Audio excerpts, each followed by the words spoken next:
You are listening to True Crime Twins, a new true crime podcast produced by Crawlspace Media.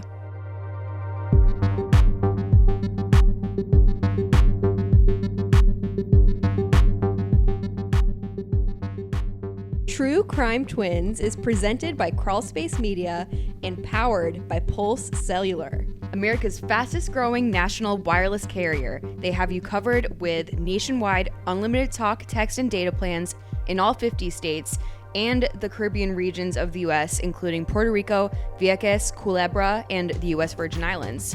It's 50 gigs per line, hotspot and Wi-Fi calling included. There are no contracts, no credit checks, and no average fees.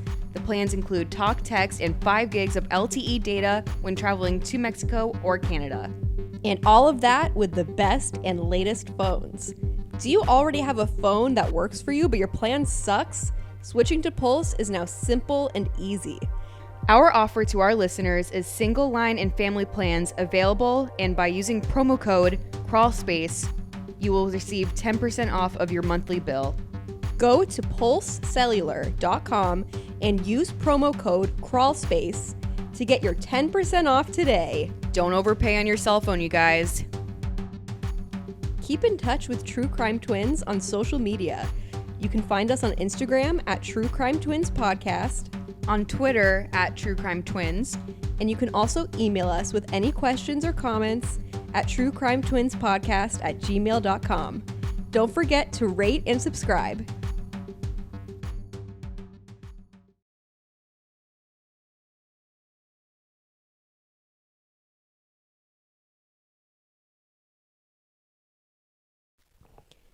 Welcome back to True Crime Twins. I'm Chloe. I'm Melina. And we are bringing you another fascinating true crime case. This one is an unsolved murder.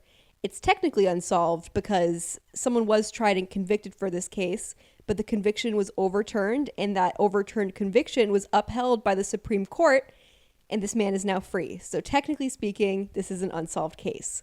The case we're talking about is the 1975 murder of 15-year-old Martha Moxley, a resident of Greenwich, Connecticut. So this case kind of intrigues us because we've spent a lot of time in Greenwich growing up, and we've heard a lot about this case, and plus there's a Kennedy connection. There is, and that, I think, brought this case quite a lot of attention as it was being tried. The person that served, I think, 10 years in prison out of his 20-year sentence was a Kennedy cousin, and that's what all the headlines will say. The person convicted was named Michael Skakel. His father, Rushton Skakel, and Ethel Skakel Kennedy were siblings. And Ethel Skakel Kennedy, for those of you who don't know, was married to RFK Sr. So that made this whole thing a lot more high profile. Now, Michael Skakel was not tried for the case for a very long time. Now his cousin, his loyal cousin, Robert F. Kennedy Jr., is saying that Michael Skakel was wrongfully tried and persecuted because they wanted to put a Kennedy in jail. You know what I think? What do you think, Chloe? I think the reason it took so long to put him in jail was because of his Kennedy connection. The Greenwich police will say themselves, Steve Carroll, who was a Greenwich police officer at the time, has since admitted that they were intimidated by the Skakel family and they did not approach the investigation properly because of it, putting it at a standstill for much too long, denying Martha Moxley the justice that she deserved. Let's get into the case. Yeah, how did these Skakels even know Martha Moxley? The Skakel family lived across the street from Martha. She lived on Walsh Lane in the Bellhaven neighborhood of Greenwich. Fancy. Very fancy. Basically the fanciest neighborhood in the fanciest town in the fanciest state in the fanciest country. That's all subjective, but it is a fancy place, and it still is. Just mansion after mansion, highly exclusive gated community. The Bellhaven Golf Club is there. So Martha actually was from California. She lived in Greenwich for a short period of time. Martha had lived there for a year or two, but she fit in and was able to get acclimated very quickly. She had a very outgoing personality. She was voted in the yearbook superlatives the most popular girl in school after only being there for one school year.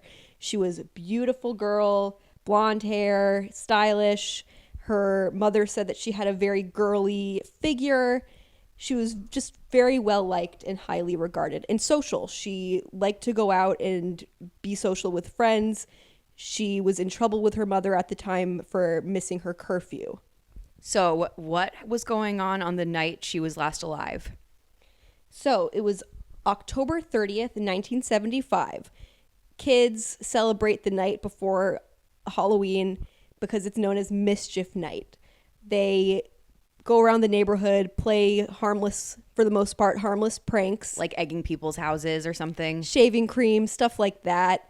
So Martha was out and about in the Bellhaven neighborhood with friends. She was last seen at the Skakel house. It was right across the street. She had a flirtation with one of the Skakel brothers, Thomas Skakel, known as Tommy.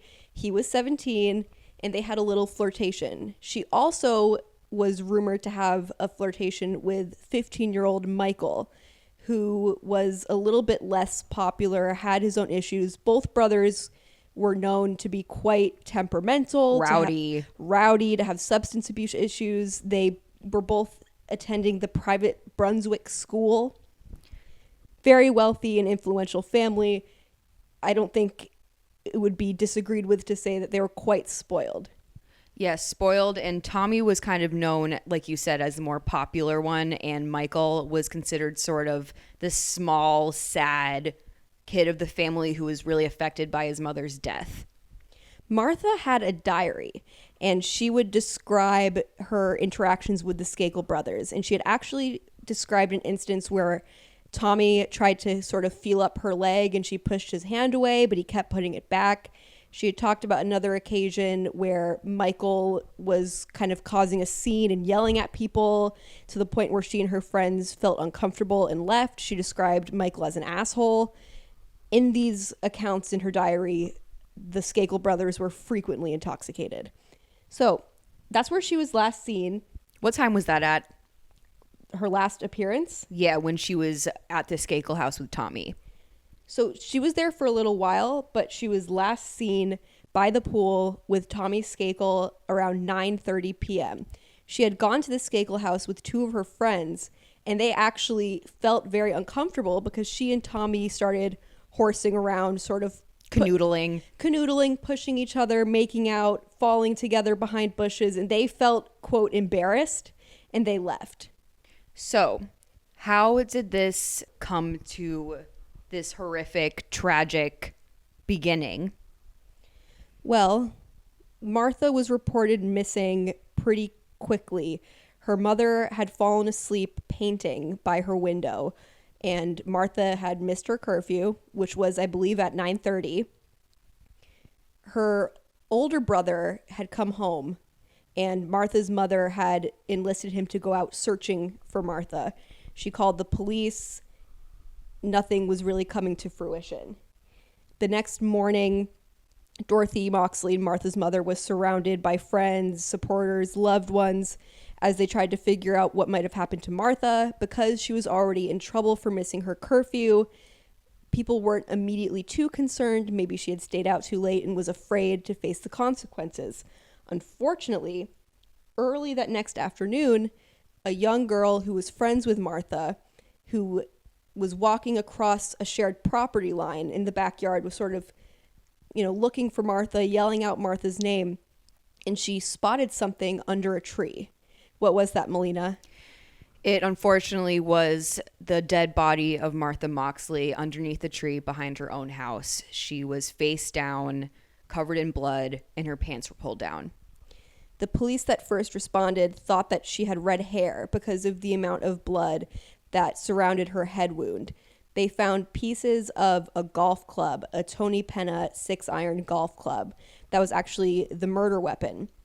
Missing from the pieces of the golf club it was the handle that was missing, and they would later find out that the handle of that said Ann Skakel, which was the name of Michael Skakel and Tommy Skakel's late mother. So that golf club came from the Skakel home, and that was used as the murder weapon. She was repeatedly bludgeoned in the head. She was first attacked sort of at the beginning of her driveway. She was able to run for a short distance where the fatal attack occurred. The killer dragged Martha across her lawn by her feet, placed her under the tree, where he continued to beat her with the golf club until it broke, and then with the broken shaft of the golf club, stabbed her through the neck. Ugh. At some point after placing her under the tree, the killer also pulled down Martha's pants and underwear, and that's how he left her. They would say that there was no sign of sexual assault in her autopsy, but we have to remember that this kind of wasn't the most sophisticated investigation. Greenwich, Connecticut doesn't really have a lot of murder cases. Let's call this a botched investigation, which is what it was. Yeah. The crime scene was not secured with tape. Dogs were sniffing around, looking around there. People were walking all over crucial evidence. Evidence was lost. Her body was not treated like evidence. The surrounding area was not treated like evidence. And like we were talking about, Greenwich is a very small, widely considered to be a safe town. Sheltered. The police do not have a lot of experience with these investigations. My understanding of the extent of the examination of sexual assault was shining one of those blue UV lights in her genital region, which did not uncover any semen. I believe there was maybe also an intact hymen.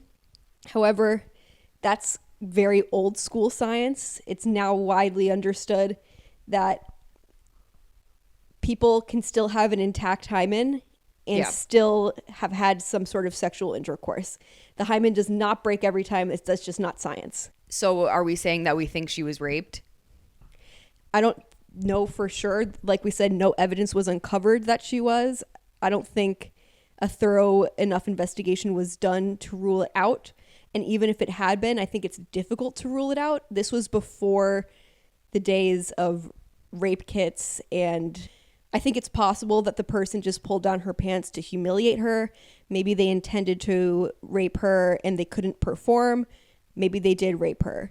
We'll never know, unfortunately. However, based on statements made by the now released Michael Skakel, I do believe that there was semen on her body based on his own words. We'll get to that, though. Yeah. Let's talk about who was first suspected of the murder. That would be Tommy Skakel, Melina. Tommy Skakel was the prime suspect. Like I said before, the Greenwich police were intimidated by the Skakel family. They didn't actually execute a formal search warrant. They let the father, Rushton Skakel, sort of walk them through the house in an informal search. But they started to sort of close in on Tommy anyway as the suspect. He was the last one seen with her. He lied about a paper that he was writing. He said that they parted ways after making out briefly and that he last saw her walking towards her house. He had to go upstairs and write a paper on Abraham Lincoln. No such paper was ever assigned. So that obviously raises some red flags right away. They find out that he had quite a bad day at school. I believe he was voted off the soccer team by his own peers that day, which is... Ouch. Yeah, that's quite a rejection. So who knows? Maybe he's canoodling with Martha, he gets rejected again, and just loses it. The police also requested files from his school, disciplinary records, medical records, and that corroborated the rumors that Tommy had quite an uncontrollable temper. But Rushton, the Skakel father, kind of pulled out all the stops to protect his sons. So they kind of threw somebody under the bus that they had recently employed. That's correct, Melina. So first, Rushton Skakel was cooperative, but as soon as he started realizing the direction of the investigation, the Skakels took another strategy. That night was the first day of work of a man named Ken Littleton. He had worked at the Brunswick school, and Rushton Skakel had hired him to be a live-in tutor for his boys. Must be nice. Yeah, nice gig. All of the kids, I think, struggled with school. They were extremely wealthy. They had the resources to sort of just put someone up like that. So before Martha and her friends went over to the Skakel house, it was Ken's first night on the job. He took the Skakel boys, and there's one daughter, so he took the Skakel kids, the clan, to the Bellhaven Club for dinner, where all of the kids apparently just got loaded on alcohol and were wasted. brought them back home. He's getting acquainted. I think he watched the French Connection on TV during the time of the murder. He says that while he's watching the French Connection, Tommy Skakel comes upstairs and has a brief conversation with him before leaving again. Ken Littleton had some issues after the murder. He had some stints shoplifting in Nantucket. He had some mental health issues where he ended up hospitalized. So this kind of didn't look good for him, and the defense strategy of the Skakels was to really put him at the forefront as a suspect. And I think he kind of lost his mind as a result. Yes, all of that negative attention, all of that suspicion. I think it would do a lot of people in, especially someone that's already psychologically vulnerable. He was actually recently on a ID Discovery show. No way. Yeah, you must have missed it. And just telling his story about how he was, they attempted really to frame him. They even went as far as to have his own wife or ex-wife talk to him on the phone on a wiretap and tried to get him to confess, which didn't happen. That's kind of weird. I didn't know that. Yeah, they really pulled out all the stops, but that never really worked out. There was also a story presented by the Skakel family that 2 kids from New York were in Belhaven that night just visiting, 2 outsiders. This story came about from Tony Bryant, who lived in Belhaven and is actually related to the basketball player Kobe Bryant. He says that his 2 friends visited and talked about wanting to get a girl that night caveman style, which he knew to mean beating her in a similar way that Martha Moxley was beat. Tony Bryant did not come forward with this story to the police because he says that his mom told him to stay out of it because he's African American and he was concerned about getting blamed. So in RFK's newest book, Framed, he presents those 2 men as the most likely suspects. Yeah. What's really wild is what led to suspicion in the investigation of Michael Skakel. It was Mark Fuhrman. For those of you who don't know the name Mark Fuhrman was a Los Angeles Police Department detective who testified in the trial of O.J. Simpson and ended up blowing the whole thing because he said under oath that he had never used the N-word before, but then the defense team found recorded content of him using the word repeatedly and saying horrific racist things.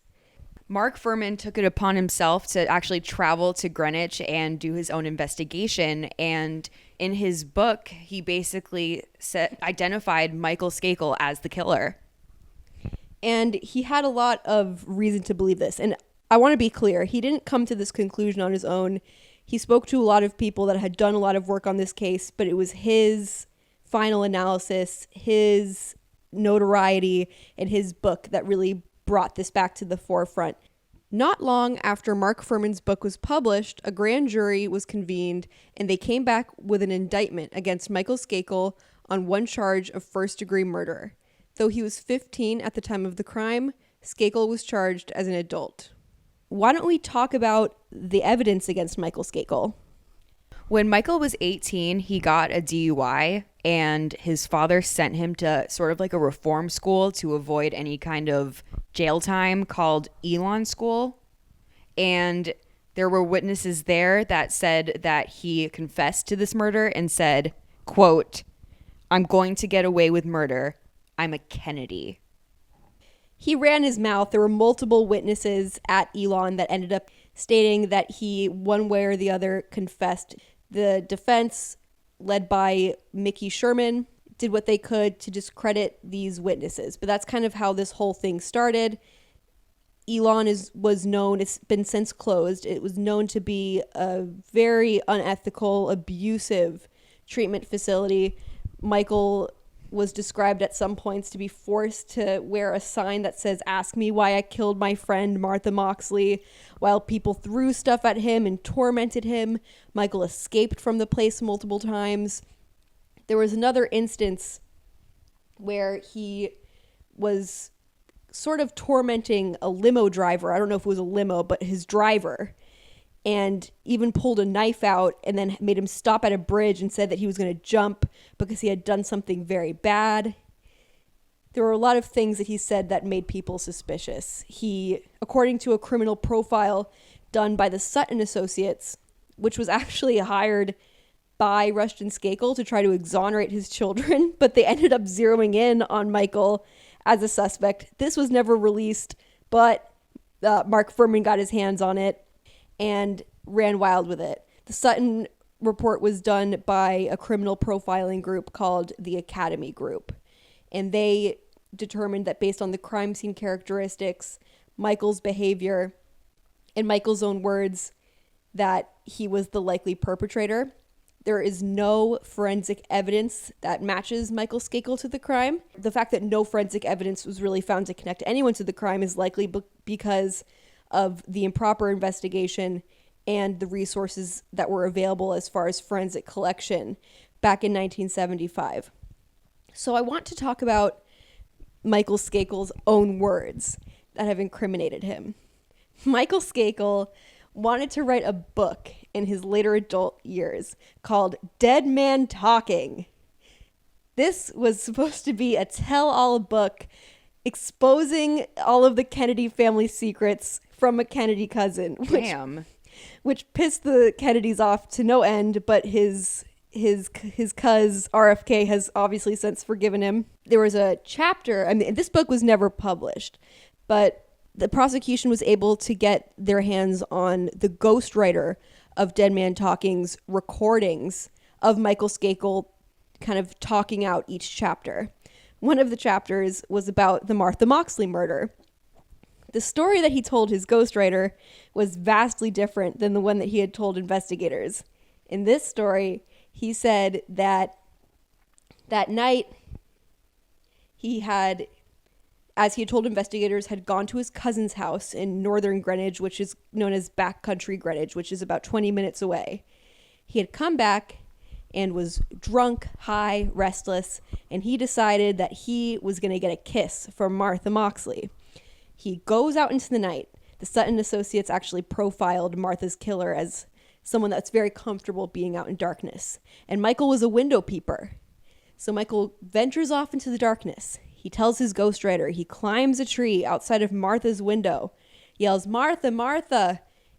Hears nothing in return, that he just has to masturbate to completion into the tree, climbs down from the tree, he feels a presence and decides to yell and throw some sticks at this presence and then run home. So first of all, there was no tree that was actually climbable outside of any window of that home. So he says that he climbs an unclimbable tree, masturbates in response to nothing on a cold, freezing night by himself, feels a presence, and then reacts to that presence by, he says he starts throwing sticks and yelling. Now, whoever was out killing Martha that night, think about the motions you would do if you're striking someone with a golf club, and think about the motions you would do if you're throwing sticks. Whoever was killing Martha was probably yelling. I think he was trying to cover his tracks in case someone saw him, or in case semen was found on Martha Moxley's body with advanced forensic technology. I think that story dug his own grave. Why are you trying to account for so much stuff if you didn't do anything? He thought he was so damn smart. It made me cringe when you were like kind of going through it again. Even though I knew that happened, I was just like, ugh. It's the most ridiculous story. He was just trying to account for things. It did not make any sense, and it just made him look so guilty. Honestly, I think Michael Skakel's own words are the strongest evidence against him. Stronger than a criminal profile, obviously stronger than any forensic evidence against him.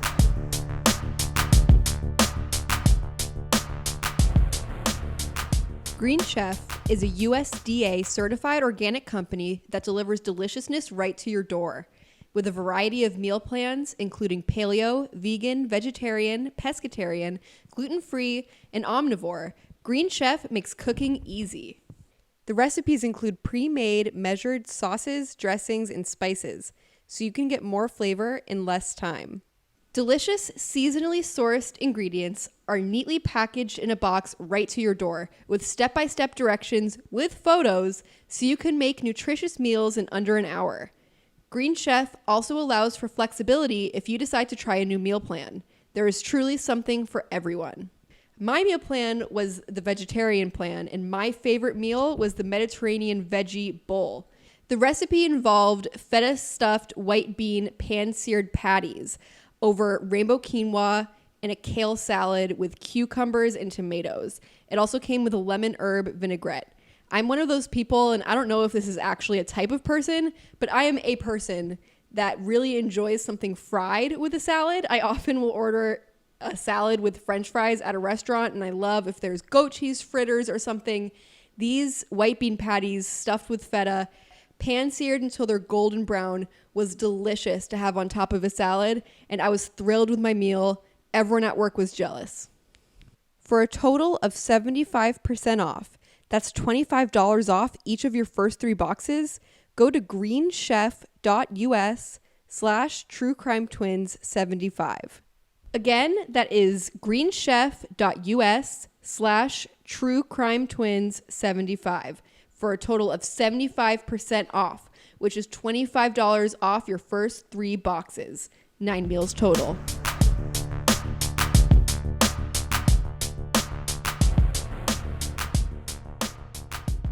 So he was tried as an adult and convicted 20 to life. And he was imprisoned at several different Connecticut jails, but I believe that he spent the majority of his time at McDougal Walker. That is correct, Melina.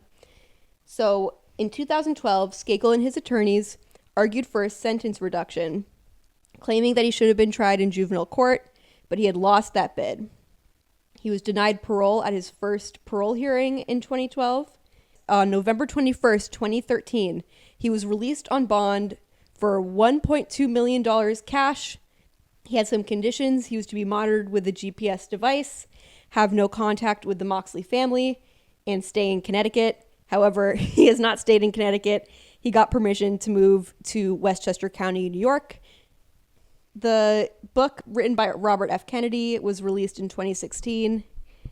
In 2016, the Connecticut Supreme Court reinstated Michael's murder conviction with a 4-3 majority decision, writing that he had been convicted due to overwhelming evidence. In 2018, the prosecutors in Connecticut asked the Connecticut Supreme Court to revoke his bail and return him to prison to resume serving his sentence. However, the Connecticut Supreme Court vacated the conviction and ordered a new trial, and he is still out free on bail. Why the hell did this 15-year-old kid have so much rage? He had a lot of issues. His mother died from cancer at a young age. He had an absent alcoholic father who was abusive, according to the boys, physically abusive and harsh, switching off from being an authoritarian to being completely absent, very wealthy man. It was basically just a bunch of kids, rowdy, uncontrollable kids. Unsupervised. It was a mess. It was a mess of a situation. But he was known to be filled with rage. Talking about a motive, he had a crush on Martha. Tommy... How do you know that? That was something that was known. He had told his friends that, and they had actually testified as much during his trial. He was infatuated with Martha. He had a crush on Martha, and he had this known sibling rivalry with Tommy. Tommy also liked Martha. Tommy was 2 years older. Tommy was more popular. Tommy ends up making out with Martha that night. Now, it's unclear what time Martha actually died.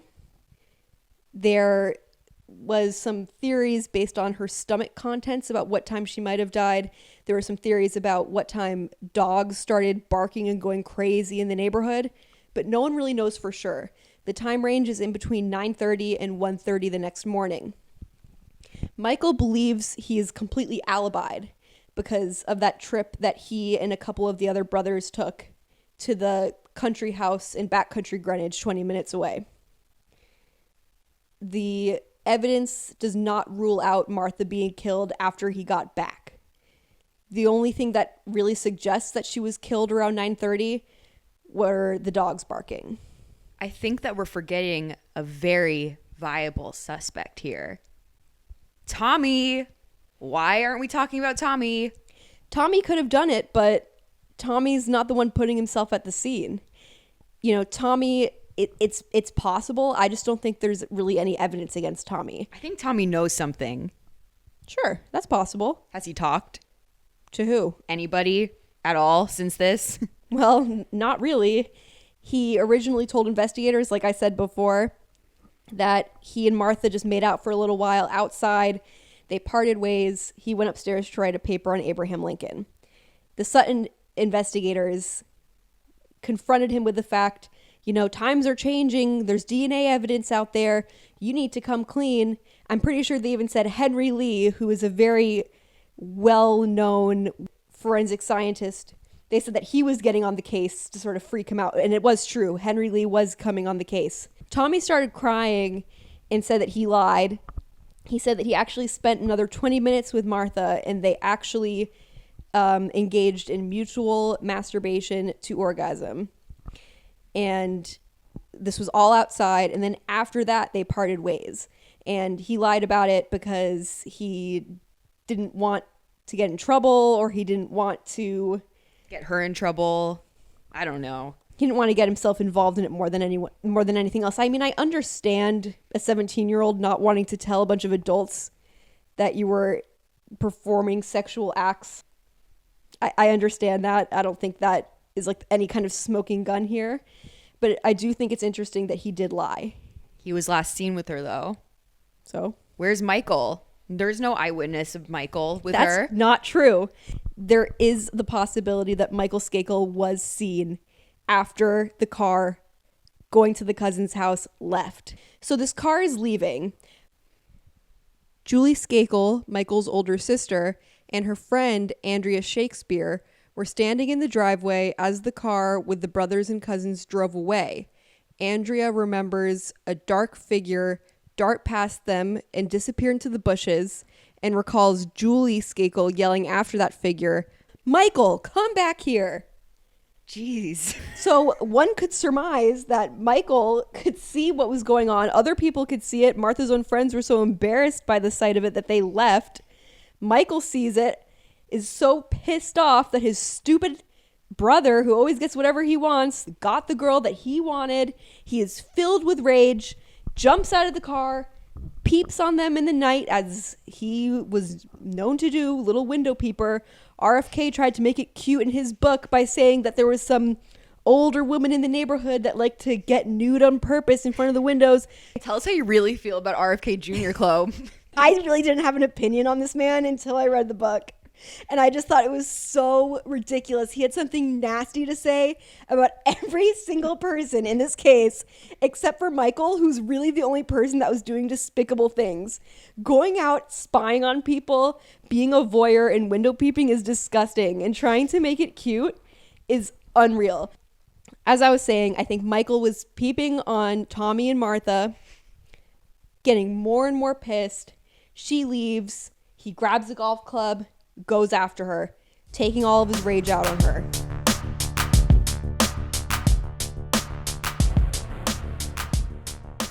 Many disagree about who the most likely perpetrator is in the murder of Martha Moxley, but most everyone can agree that the Greenwich police were ill-equipped to handle such a vast investigation. Their original theory was that the killer was a homeless man, a transient, that had wandered off the Interstate 95, which goes all the way from Florida to Maine, but runs through the state of Connecticut as well. So despite the fact that there were a couple of pieces of evidence that indicated that the killer was familiar with the area and perhaps a local, I think it was easier for the Greenwich Police Department to believe that the killer had to be an outsider, someone that wasn't one of their own, someone that wasn't a resident of the town of Greenwich. Bellhaven is a gated, exclusive community, but it is minutes off of I-95. That is true. It would not be a far walk, but first of all, I mean, why would someone end up in Bellhaven? Just traveling randomly on 95 if you're homeless? Are you hitchhiking and then you get off there, you decide to be dropped off in a random neighborhood and then come across a girl in a very short period of time? Well, I would say that the evidence left behind suggests that it wasn't a transient, and here's why. The person committed the crime in pitch darkness in this very exclusive neighborhood. You'd think that there would be some level of comfort there to do something as emboldened as bludgeoning a girl in eyesight of multiple houses with dogs ferociously barking at the same time. The weapon came from the Skakel home, so it was either inside of the Skakel house or it was retrieved lying on the yard, which is what the Skakels would actually like people to believe, was that it did not come from inside the house, but rather was lying out on the yard for anyone to grab. But someone would still need to be comfortable enough to go close enough to someone's house and do that. And that kind of leads us to the Sutton report. Their profile heavily implicated Thomas and or Michael in the killing. They stated that their profile was that the killer was between 14 and 18 years old, resided within walking distance of the neighbor's home, had regular interaction with the victim, experienced behavioral issues at school, and demonstrated strong sibling rivalry tendencies. The killer was also believed to be under the influence of alcohol and or drugs at the time of the murder. They believed the killer resorted to violence due to his immaturity and or his intoxicated state, which led him to cope with personal animosity towards the victim with violence.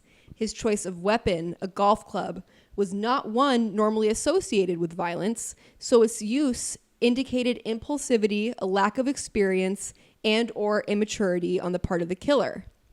The victim was also subjected to overkill, the use of far more violence than necessary to kill a person. For instance, in this case, 15 blows to a victim's head.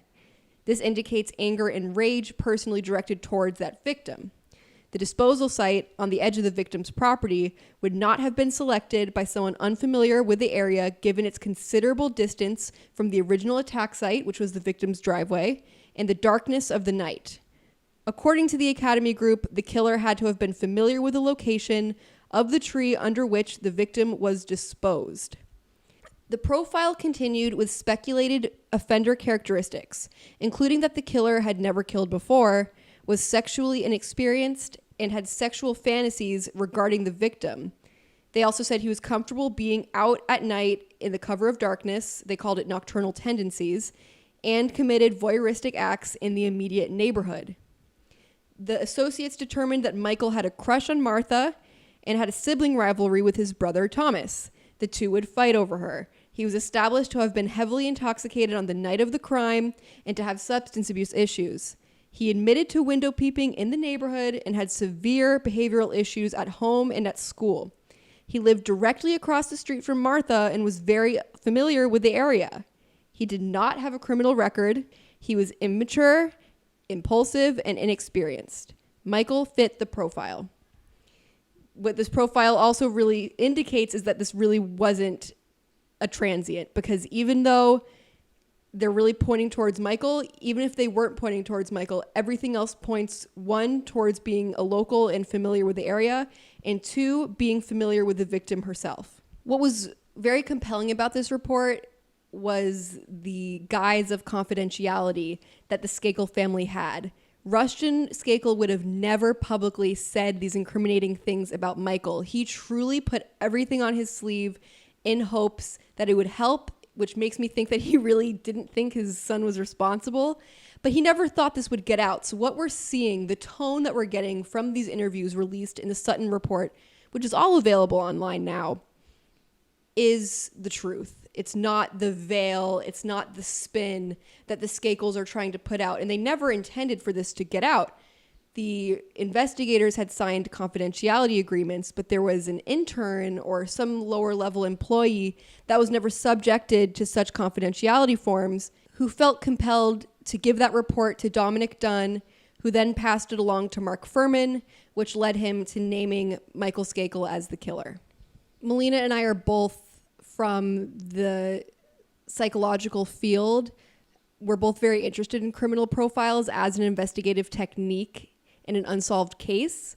I actually took a graduate level criminal profiling class, and a couple of things of note that I think are relevant to this report.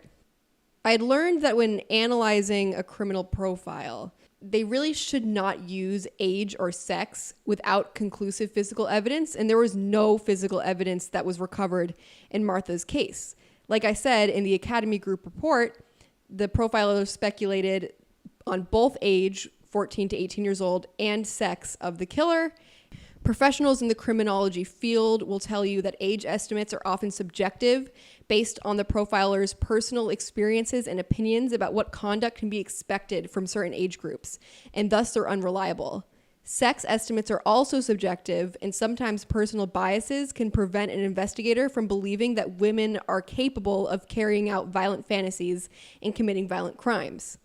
The agency group's report also included relevant details about the choice of murder weapon, the killer's familiarity with the crime scene, the killer's familiarity with the victim, Martha, and the level of criminal skills, all of which should be included in a deductive profile if possible. However, the Sutton report made little mention of a really important detail, that Martha's pants and underwear were pulled down after she was killed.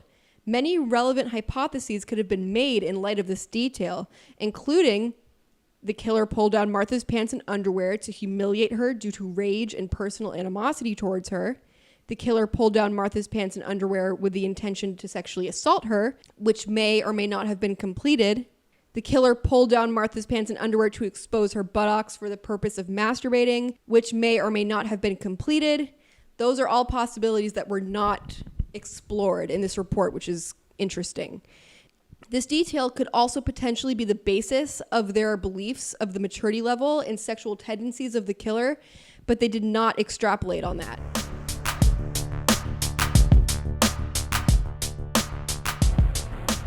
Martha Moxley was murdered 44 years ago, and still her killer has not been brought to justice. In 2018, the Connecticut Supreme Court vacated Michael Skakel's conviction and ordered a new trial. This trial is on the list but has not yet been scheduled. The court ruled that Michael's counsel, Mickey Sherman, had rendered ineffective assistance when he failed to contact an alibi witness whose name had been provided by Skakel, and as a result, he was deprived of a fair trial. Here's my take on it. I think that Michael's presence at his cousin's house in backcountry Greenwich does not exonerate him from this murder. I think that this boyfriend of the cousin coming forward decades and decades later, he could have been thinking of a different night. His memory is certainly clouded. I don't think this is necessarily because Mickey Sherman was too lazy or distracted to track him down. I think it's possibly because it wasn't true and he wasn't saying this at the time and wouldn't have said it at the time, that he was there. I don't think he was there. But even if he was, Martha's time of death, it could account for when Michael apparently would have returned from such a trip.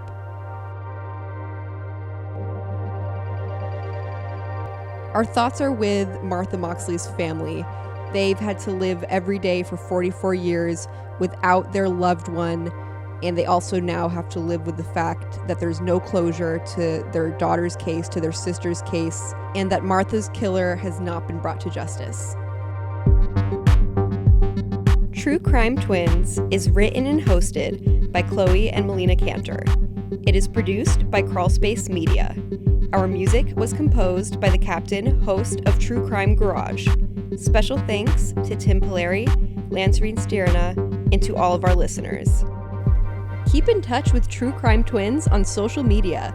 You can find us on Instagram at True Crime Twins Podcast, on Twitter at True Crime Twins, and you can also email us with any questions or comments at truecrimetwinspodcast@gmail.com. Don't forget to rate and subscribe.